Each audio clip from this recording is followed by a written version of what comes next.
BSc chemistry முடித்த பிறகு அவரை ஊரிலே போய் நான் பார்த்தேன்.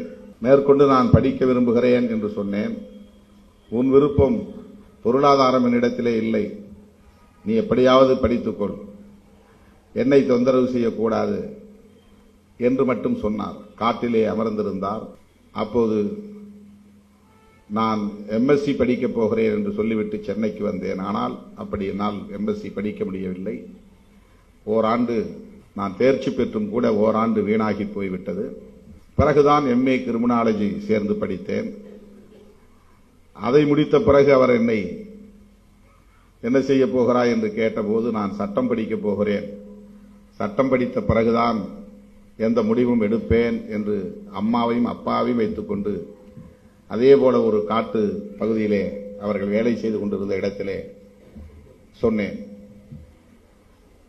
அப்போதும் அவர் எனக்கு சுதந்திரம் தந்துவிட்டார். உன் விருப்பம், எவ்வளவு படிக்க வேண்டுமோ படித்துக்கொள், அதற்கெல்லாம் எப்படி நீ செலவு செய்வாய், என்ன செய்ய போகிறாய்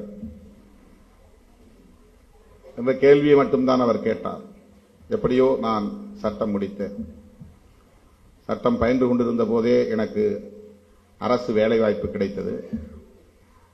கோயம்புத்தூரிலே போய் சேரக்கூடிய நிலை. 2 மாதங்கள் அந்த பணியில் இருந்தேன்.